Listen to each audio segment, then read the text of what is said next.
Hello everyone, I hope you're all doing okay. It's Lucille and today I'm bringing you my November reading journal update. Usually I would have brought you my November and December updates together, but I realized that even though the November update is not too long, the December one is gonna be longer, and if I put them together it would be a super long video, so I decided to give myself some grace and make two middle-length video instead of having a super long one that would take ages to edit and then to do the voiceover for and to edit again. So here it is. Tell me in the comments what you prefer. Do you prefer very long videos that are less frequent, or more frequent videos that are shorter? Because that's how it would be. I'm not sure where the beginning of this spread went. I think I filmed it, or maybe I didn't and I started to film in the middle of it for some reason, but that's how it is. I wanted to do a spread for 6 albums I had read recently, and I had seen that layout on Pinterest a few months ago and I just loved the simplicity of it, and I will link a post I saw in the description. But I had more to say about the albums than just a few sentences I could write under the covers or over the covers on the right, so I decided to write about them on the left of the page. I'm less happy about that layout because I think there's not enough negative space. Maybe I should have had a frame around it, or a frame that would span the 2 pages to make it more cohesive. And I tried to make it a bit more dynamic by adding the title of the albums I was specifically talking about with my label maker, and add some stickers by Margot Nasuli, but it just looks too busy for me and I'm not quite happy about it. I loved a lot of them, but I've started asking myself questions about some albums. I read The Older Student, which is about a lady that started to learn how to read when she was about 100, and this album was interesting, but it read like a non-fiction book that would be more useful to adults or teenagers than little kids. I'm not sure what a little kid would take from it. I didn't find the illustrations very legible for me, so I don't know what a kid would have taken out of it, and it made me think about the albums that I find very legible and understandable and that kids would actually enjoy, not just the parents. These albums were Owl Sees Owl, Millefleur's Poison Garden, Autoblotter, Buzz Potter, The Jasmine Sneeze. Don't hesitate to tell me what you think in the comments, because I've started reading more and more albums as I'm a librarian and I like to be able to recommend stuff to patrons and not just trust what other people have said on the internet. And reading so many albums lately has made me love them even more. They're just like mini graphic novels, and you can learn so many things if you're reading an album that's from a country you don't know a lot about. For example, The Jasmine Sneeze is about Damascus in Syria, and it was so interesting and cute. And yeah, I would recommend reading more albums. In November, I also did a second album spread that I did not film because I thought it's the exact same spread I did last time, so I don't need to film it, but you haven't seen the setup for the first one, so I'm sorry, and I filmed the setup for an album spread for December, so you'll see that in the next update video. I'm not sure what will come first next, if it's going to be my 2026 reading journal setup, because I wasn't able to fit my December reviews in this journal, so I'm starting my new journal with December 2025. It's maybe a bit model. Tell me if you have a preference in the comment. Okay, so now I've started working on a spread for volume 2 of a new translation of the Arabian Nights. In French they're called Les Mille et Une Nuits, the 1001 Nights, and it's a translation by Syrian translator René Hawa. I think that's how you pronounce it, because there's KH. And I had read the first volume of the translation. There's 4 volumes in all, 12 years ago now, and I had absolutely adored it. Hawam did such a brilliant job at looking for original Arabian Nights stories. He talked about how the craze started in the 18th or 19th century, how a lot of stories were included by the original French translator because his readers wanted more, so he started adding stories that were not original in the Arabian Nights canon. I had bought the second volume just after I had read the first, but I never ended up reading it. And for me, the Arabian Nights go very well with Christmas. I think actually that I read the first volume at Christmas last time. It's quite an elaborate style, so you can't really read it when you're tired. Also, what's really distinctive about these tales is that there's a lot of stories embedded in stories, embedded in stories, embedded in stories. So if you start reading a story and you don't finish it, you sometimes don't remember what you're reading, where the story is embedded in, because sometimes it's like 3 stories embedded in one and you don't remember who's telling the story, why. It's a lovely challenge to have to read those embedded stories, but at the same time it can get a bit confusing. Sometimes I had to go back a few pages to see why the stories were embedded, but I just loved the style that Renée Hawam is using, and there's some lovely expression. The prosody is beautiful, and I love learning about Egypt and Iraq and Syria at the time. You learn about food, you learn about political upheaval, you learn about customs, and it's just lovely and interesting. I like that volume less than the previous one, I think, because the tales were longer and sometimes not as interesting as they could have been. Some embedded tales were not. I couldn't quite see why there was embedded so much, and some stories were a bit tiring from a 2025 point of view, because it's a lot of stories where women are murdered by mistake or for honor, or disabled people are made fun of. And I know it's stories from the 10th, 11th, 12th, 13th century, but sometimes it gets a bit heavy to read, and I feel so sad for some of the characters that are mishandled and mistreated, and yeah, it's something to bear in mind when you're reading classics, I guess.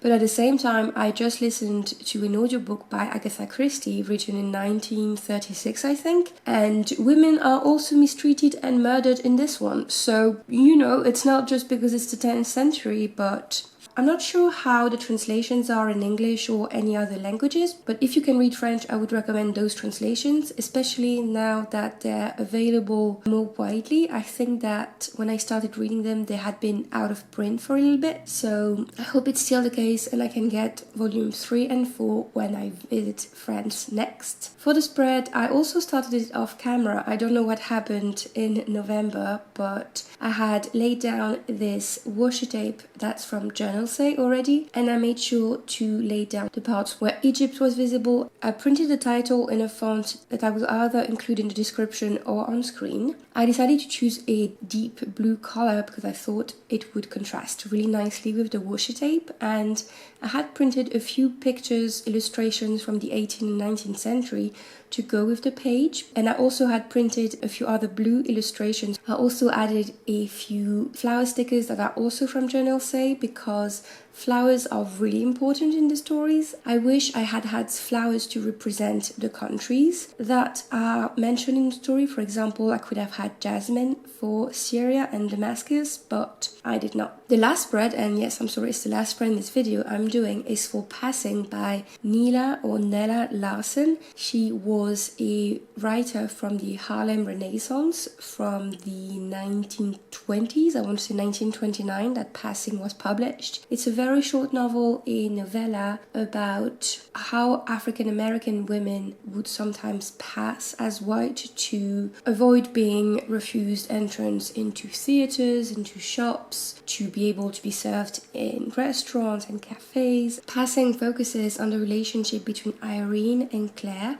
Irene and Claire haven't spoken in years, and suddenly Irene meets Claire at a restaurant, and you see how they reconnect and how their relationship evolves. I don't want to spoil it, especially as it's a short novel, and I don't want to say more. I've had this book in my physical TBR for I think 10 years, and I tried several times to read it, but every time I did, there was something in the writing that stopped me. It's as if the words and the sentences did not hinge properly or in a fluid manner together, and I just thought that I wasn't in the right mood to read it. But this time I started reading it again and the same problem occurred, and I just decided that it wasn't my brain having an issue, it's just the style that was not clicking with me, but still I persisted and it got easier as time went on. However, I had to kind of force myself to read it because it's not an easy book to read, and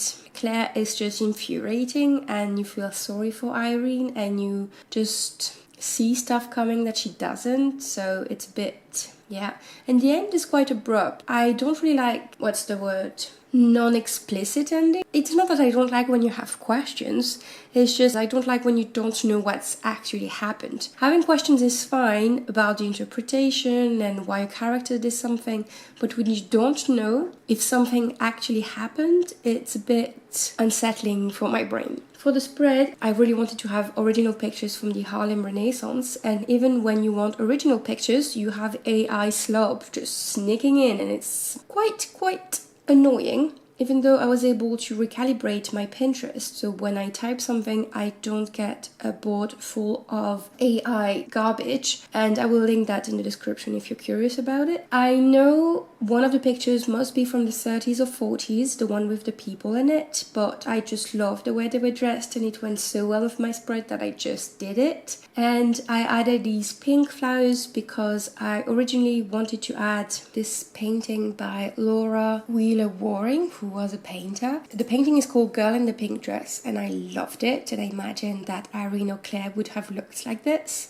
And so I had chosen to write the title in pink and have some pink flowers, but I didn't think that adding a picture in color with the black and white one worked, so I did not include it. I'm really looking forward to read more Harlem Renaissance writers, and I hope I'll be able to include that painting in a future spread. Now you can see the cover page because I didn't show you setting it up either. I had finished setting it up before I realized I was not filming. And it was such a simple setup. I just cut up 2 pieces of scrapbook paper, a slimmer piece on the left and a bigger one on the right. I printed the title for November and December, thinking that would be the cover page for both months.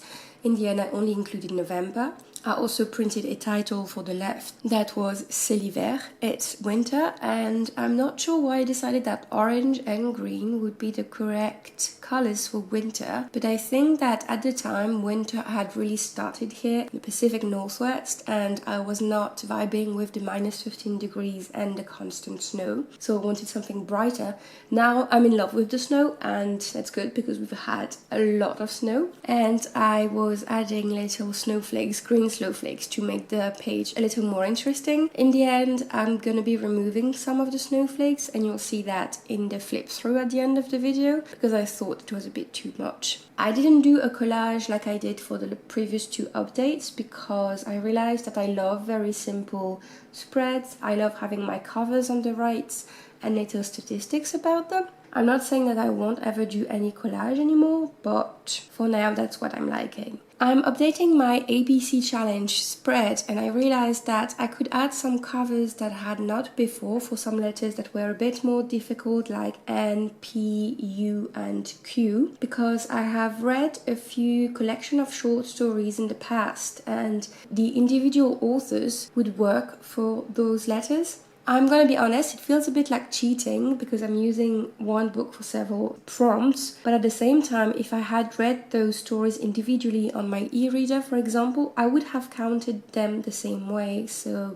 I'm trying not to take it too seriously, but maybe for next year I will work on it differently. I'm thinking a lot about the challenges I want to include in my 2026 journal. I'm updating my book bingo. I was able to color in the square for a book for my physical TBR, that was the Arabian Nights. And I was also able to color in the square for a classic novel for Passing. I only have 1 square that's uncolored, which is a short story collection. I only have 2 days left in 2025, and I put a lot of pressure on myself to color in that square and to read another short story collection, but it felt a bit silly in the end, so I did not do it. It feels a bit weird maybe saying that I don't have anything for a short story collection because I've read short story collection this year, but they've been used for other prompts. So technically, if the purpose of the bingo was just to challenge myself to read specific things, I succeeded, but still it feels a bit like cheating to coloring the thing. So yeah, sometimes a bit complicated to be with my brain.